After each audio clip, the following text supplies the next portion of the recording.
dumating ako sa point na parang super daming responsibilities naman, sabay-sabay. Iniyak ko na lang talaga siya. Tapos, Pag malaking responsibilidad yung ibabato sa'yo, kakainin ka nun eh. Like, It's because you have this short-term and long-term plan. It would serve as your blueprint kung san ka ba in the future. We are aiming for security. Tama. Yes. Kasi tatanda tayo, yung parang ganun ba? So, parang pag meron kang goal kasi, hello mga ka-Ajarns! Welcome to the first episode of our podcast, Adulting with Ajarns. This is me, Ajan Han. Ajan Greg. Ajan, Aika. And Ajan Mark. So for this episode, we will be talking about adulting, same as with the title of our podcast. So why are we being called Ajans? Ajan is a term used to address professor and teachers here in Thailand. And since all of us are teachers here, so napili namin ang word na Ajan. Pero yung Ajan na term is hindi lang yung para lamang sa mga teachers. We use Ajan because we all know that we could be Ajan in our own life. So why not, since that our name is Adulting with Ajan, why don't we start with the topic which is about adulting? Yeah. So since nabanggit ni Mark na yung title namin is Adulting, paano ba natin nasasabi na member na tayo ng Adulting Club? Oh, Greg. Well, for me, siguro kung i-check niyo yung wallet niyo, may mga bills kayo. Hindi pera, pero bills ng kuryente. Puro resibo, hindi pera yung wallet. Ang kapal ng wallet, puro resibo. Isa pa lang. Oh, I agree. Pero yung siguro pag nagugustuhan mo na yung amoy ng efficacy. Tsaka nung mga mga mentol na at gusto mo na maglagay ng salon pass every day. So sobrang sakit ng Sobrang likod mo. sakit, lagi nagpapamassage. correct. Weekly na yung massage. Isa ko pa napansin, umaga pa lang inaantok na ako. Oo, araw-araw, nakakatamad. Parang hindi lahat. Hindi mo kami naantok ng maaga. Eh kasi natutulog ka na. Alas 5 ng umaga. Ito, pag pumupunta ka kasi nung bata ka, pumupunta ka na mall, punta ka agad sa mga damit, mga ganyan. Sa Toys corner. So, pag adulting stage ka na, doon ka na nasisihan sa mga mga gamit sa kitchen, mga Sa bedroom, Oo. gano'n. hardware. Nasa DIY lagi. Oh, ikaw naman, Aika, paano mo masasabi na you're on the stage of adulting? Kapag parang lumiliit na yung circle of friends mo. Tapos, mabilis ka nang mag-let go ng mga toxic na tao sa buhay. Correct. So, Ganon.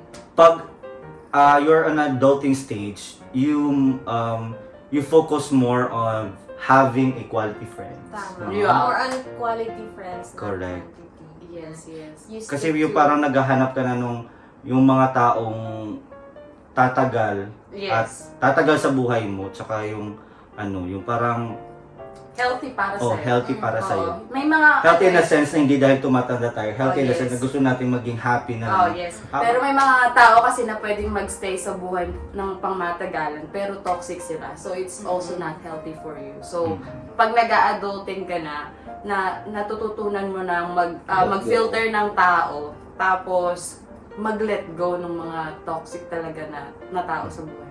And then yung sabi nila, pag you're not growing up or you're not growing with your life if you won't let go some of your friends. Yeah. Tama yan. Okay, so since lahat tayo ay nasa adulting stage na, kumbaga na evaluate natin isa-isa na we are really part of, Yeah, member na tayo ng Ng- Adulting Club. na hindi na tayo bumabata. Okay. So, may question na ako. What are the challenges na na-encounter natin as we go with the process of adulting? Ayun, tama. Finances Yung mga talaga. resibo tsaka bills na nasa wallet. Oo. O kung paano natin mababayaran. Siguro na word is responsible adults. Oh, When you- yes. When you have your, be responsible with your bills. Budgeting natin. Sa budgeting. Sa pagsisave ng pera, preparing for the future, ganon. Yeah. We are torn between you only live once, Yeah, living in the present. YOLO, and preparing for your future. Paano ka ba nagtawag dito? Yung parang nagpe-prepare ng budget mo. Siguro it's very important na alamin natin yung mga expenses natin for a month or maybe for a long term. Tapos, yung mga priorities na kailangan nating bayaran, and then ilagay natin siya sa, anong tawag dun, girl? Excel. Yeah, nag-Excel ako. Napaka-importante na malaman mo kung nag-overspend ka na ba or meron ka pang budget for this. Kasi, pag hindi mo alam kung hanggang saan yung limit mo, mag-spend ka na mag-spend kahit sa mga bagay na hindi mo gusto mo lang pero hindi naman kailangan. Kapag hindi ka naglagay ng mga priorities sa buhay mo, parang mawawalan ka ng focus. So, kailangan mo din lagyan ng mga priorities na babayaran mo sa finances. I agree. Nilalagay sa Excel. Minomonitor niya. Yung term dyan, monitoring your finances. Budgeting talaga. Like, before pa dumating yung salary, namomonitor mo na sa yung part ng finances mo na malaki yung expenses mo. Like for example, may certain percentage sa gala, may certain percentage for food, for clothing, for OOTD, for bills, ganon. Yes. May allotment talaga. Yung may allotment talaga na parang hindi yung pag dumating yung pera sa'yo, ay, Spend ubusin mo ko agad. to, one day millionaire, ubusin ko to pag shopping. Yun ang mistakes natin nung mga bata-bata pa tayo. Very selfish yung yung purpose mo kung bakit ka mag-spend. At siguro kasi nung bata tayo, like, we are just accepting money. Kumbaga nanghihingi lang tayo ng pera. So ngayon, parang binavalue natin yung salary, because we're working for it. Tapos, hirap talaga yung binuhos natin para lang magkaroon ng pera. Okay, pero we're no expert, right? One thing is important as well is to know what are wants and what are needs. Yes, very important yan yung wants and needs. So we are no expert naman in we are not financial advisor na This is- mabibigay namin yung kung ano yung correct equation. Marami namang mga There is no universal platforms, equation yes, for that. platforms like YouTube to help yourself, in budgeting your money. Yes. Okay? Ito lang naman is we share based on our experience what is like effective and what is not effective. Oo, yung What we could natutunan correct. natin. What we could share only is that it's very important that you should project your expenses. Okay, yung dapat alam mo kung May ano allotment yung talaga. allotment talaga yung pera mo, kung saan mapupunta. Namomonitor. Kasi naman if sinasabi natin to because we face it before kaya meron tayo kasi ka-Ajarns, we are the teachers of ourselves. So Yes. from our own I agree. from our old mistakes, we improve ourselves every day. Yeah. And Actually, then we share it to them. the future generation is very lucky kasi ang dami nga yung platform na nagtuturo ng mga kung paano maging adult. Samantalang Oo. tayo, di ba? Parang bigla na lang tayong mabibigla, ay ganito pala ang adulting. Parang hindi tayo talaga na-prepare. So, very lucky yung mga tao na talagang nagpe-prepare para sa adulting, mga nakikinig sa mga payo ng mga life coaches, mga ganon. So, sa amin talagang nahirapan kami sa pag-adulting. Parang kasi, na ngayon parang ready-made na for them. Like for example, sa cellphone, may mga ready-made na application for Yeah, for to control budgeting, di ba? Yes. Mga ganun na. Unlike talaga before, you need to manually do write. it, yes. Well, it's better now. Talaga na pag-aralan nyo to, especially sa mga makikinig ng mga kabataan, na wag nyo nang ulitin yung mga mistake na ginawa namin. Or kung gusto nyo mang gawin yung mga mistake na yun, it's also a good thing. Kasi through those mistakes, matututo kayo. You learn. Yeah, marami kayong matututunan sa mga mistakes na yun. Pero this is a head start for you guys. So aside from finances, ano pa ba yung mga iba nating mga hinahandle na challenges as adults? Yun, friends. How to let go. Friends. I mean, how would you choose between would you let go this friend or you would keep it? Keeping or letting go of a Yes. friend. Choosing Friends your lang ba? circle. Friends Choosing lang your ba? circle. Parang yun yung ano talaga. Yun nga, kung very toxic na sa'yo, na parang lahat na lang kini-question sa'yo or lahat binibigyan ng issue sa'yo, though very close kayo as a friend, parang hindi na ganun ka-healthy na i-keep mo pa siya. Pwede namang i-keep in a way, pero hindi yung to the extent na hahayaan mong tapak-tapakan yung Yeah. pagkatao mo. It's not You should also know how to show your boundary. Kasi hindi naman nila gagawin yun kung pinakita mo, no, this is my limit. You cannot, you could no longer do that. Ganon. So what do you mean by letting go? As in yung i-let go mo na Siguro yung choosing na lang, no? Choosing your circle, no? Choosing your circle na you choose your friends kung sino yung mga taong nag-a-align sa mga pinaniniwalaan mo, Principles mo. sa values mo. Yes, tama. Kasi yun naman yung importante kasi sila yung magiging makakasama mo. Yes. So dapat meron kayong mutual understanding Tama. In general, how do we handle the challenges as as part an adult. of the As an adulting adult. club? Ako talaga malaking aspect sa buhay ko yung prayer. Iba ang nagagawa ng prayers. Every morning and every night before I go to bed, lagi ako nagpe-pray. Pinagpe-pray ko na alam ko na hindi magiging maganda ang araw na to, or kumbaga ina-expect ko na hindi magiging perfect itong day na to. But pinagpe-pray ko na yung attitude ko towards what will happen is gonna be parang, ang tawag nito? Positive. Yeah, para hindi ako ma-depress. Kasi ang dami talagang mga challenges every day. Kahit pa very repetitive ang ginagawa natin dito sa Thailand, there are so many things na nakakapagpa-stress. So, prayer is very important sa ating pag-cope up sa adulting. Tama, I agree with that. Do your best and God will do the rest. Yes! Tapos yung sinabi ni Aika na parang you need to prepare yourself na talagang in a day may mangyayaring masama. Meron akong nabasa sa isang book na parang pagising mo sa umaga, i-mindset mo na agad yung utak mo na something bad will happen today. So, alam mo yun, yung pag pumunta ka sa halimbawa, sa workplace natin, sa school, pag alam mo na yung director natin or yung head natin galit, parang mindset mo yung utak mo, di ba, na okay, I need to do my best today para hindi malipat sa akin yung galit. So, same as our daily life.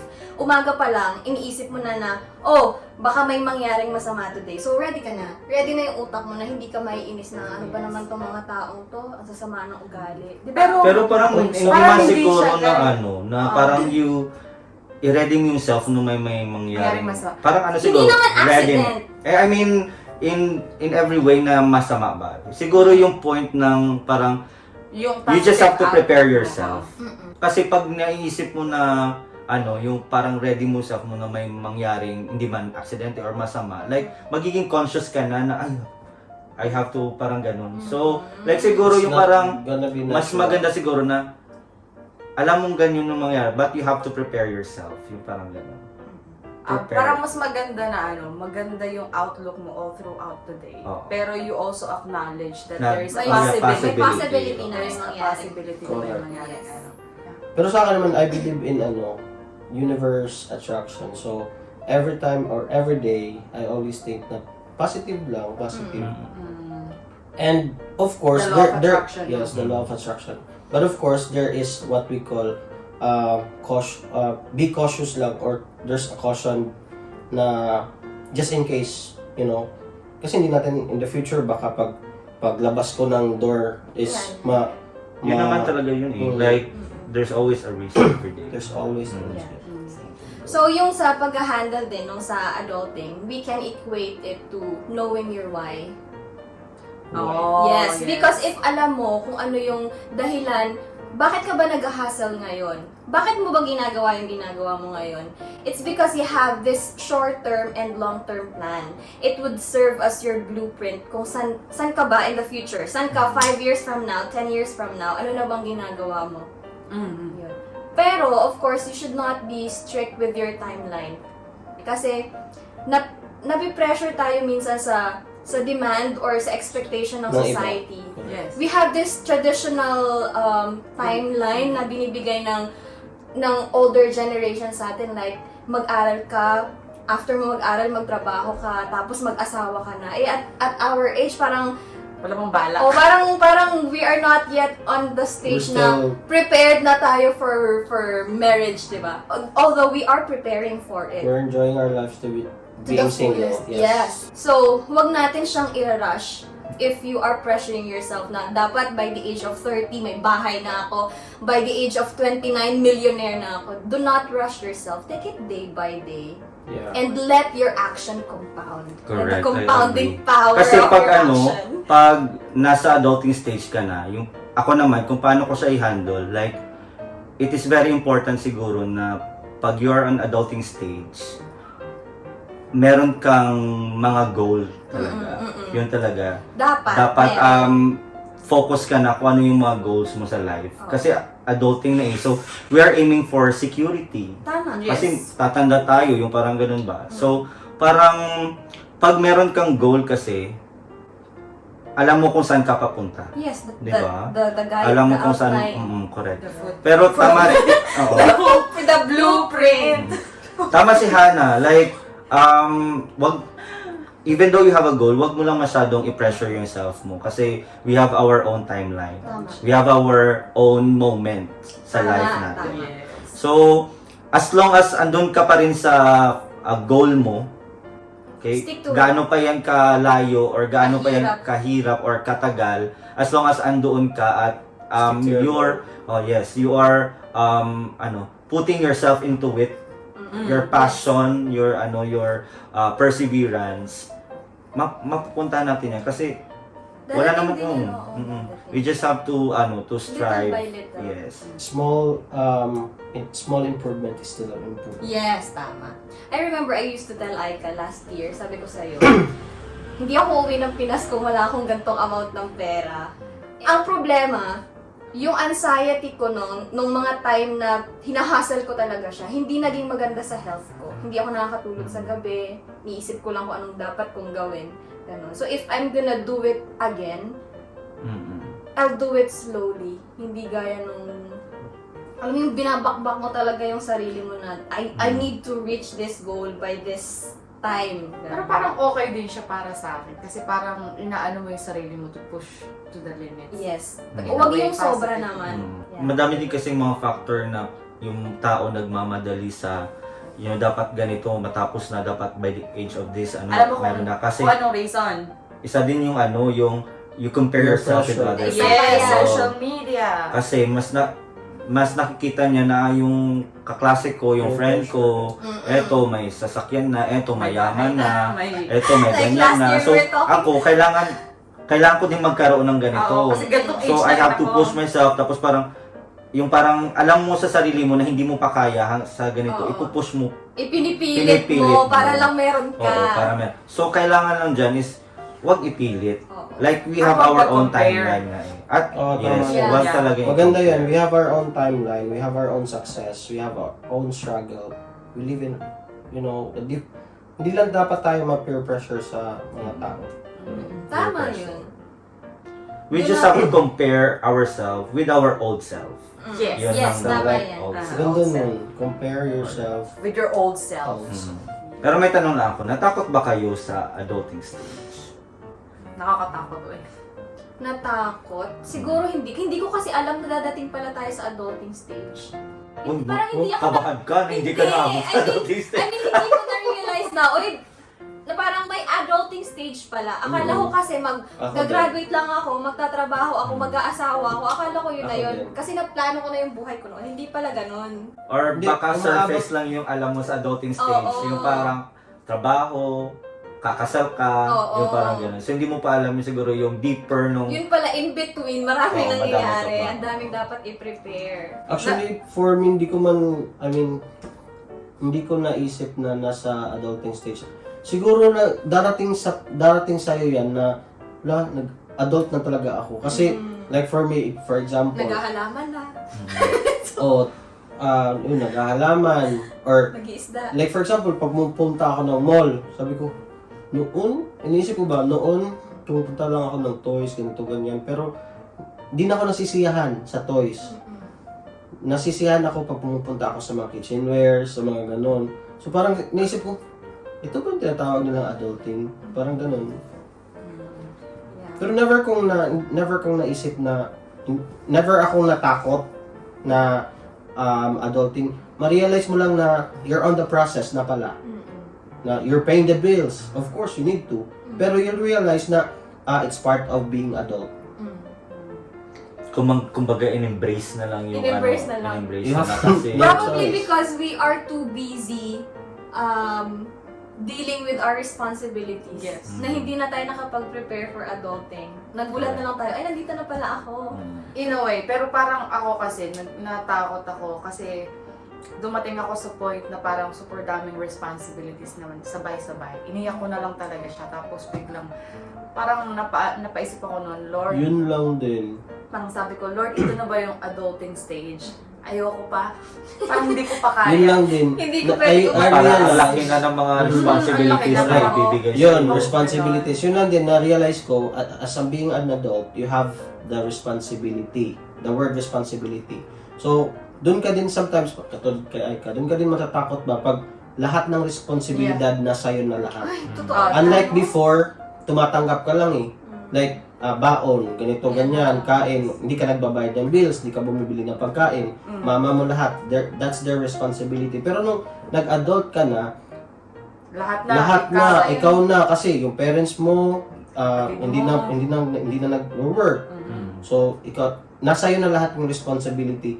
Okay Sa lang. Filipino thing. Yes. Okay lang yung responsibility. Like, it's parang mag-enjoy ka sa, for me, nag-enjoy ako sa responsibilidad. Kaso nga lang, pag yung responsibilidad, it's too much, Yeah, nakakaiyak. nakakaiyak. At nakakatakot na parang may mas, Nakakatakot. baka may mas malaki pang responsibility na dadating. Yun yung kinatatakutan ko na parang, ito pa nga lang, parang iniiyakan ko na. Though, parang nagpapalakas siya sa akin sa mga, tawag nito, nagiging mas mature ako mag-isip or sa mga actions ko, sa mindset ko. Tinutulungan niya akong mag-improve sa mga bagay na yun. Pero natatakot ako na baka kapag dadating ang time na super laki talaga ng responsibility at problem ang darating sa akin. Kasi sabi ng parents ko, hindi pa daw ito yung adulting na ini-expect ko. Nakatakot naman yan.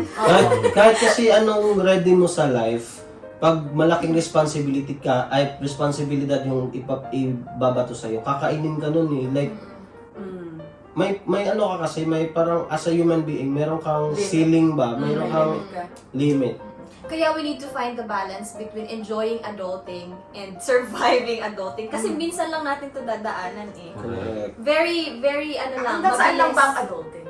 I don't know. Ano ba? Hanggang anong age ba yan? Maybe 30, 35? After adulting, anong meron? Adulthood. Kasi we are in the transitioning Hanggang saan?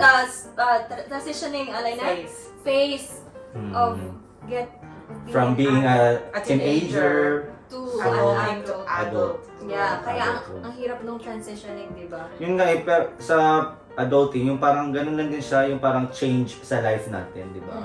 Change sometimes scary, but at the same time, yung parang beautiful siya. You like, Exciting. Yeah. Exactly. Beautiful in a sense na kahit ang dami nating responsibilidad na sa ating buhay, like, at the end of the day, yung parang mapaproud ka din sa self mo na, ay, True. Yes. nakaya I ko. agree. Natapos ko siya, yung parang, like, kaya ko pala. So, parang, change is really scary, but it's, at the same time, it's beautiful. True. You need to see the beauty in it, like Catriona Gray. Ito yun, the silver lining of it all. So, yung mga tao, siguro, yung mga bata dyan, yung parang gusto lang nating sabihin na yung parang wag kayong matakot na you are already in adulting stage. Kasi at the end of the day, meron kayong mapupulot at Matututunan mapupulot. talaga. Diba? Like, And it would make you stronger. And Mentally yes, lalo. and it would just prepare yourself, it would just prepare you to a bigger purpose. So that's it mga ka-Ajan. Yes. Sana meron kayong nakuha at na-inspire namin kayo sa mga experiences na that we shared, okay, in this podcast. I hope that we would still see you next week for our episode 2, which is about May tamang panahon ba? may tamang panahon ba sa lahat ng bagay. Yes, sa lahat ng bagay may tamang Sana makinig pa kayo kasi madami pa kaming maisi-share. Yeah, we're going to Okay. talk about timelines. Yeah. So, thank you guys for listening and we'll see you next week for our second episode. So this is Ajan Aika. This is Ajarns. Ajan Greg. And Ajan Mark. See you! See you guys!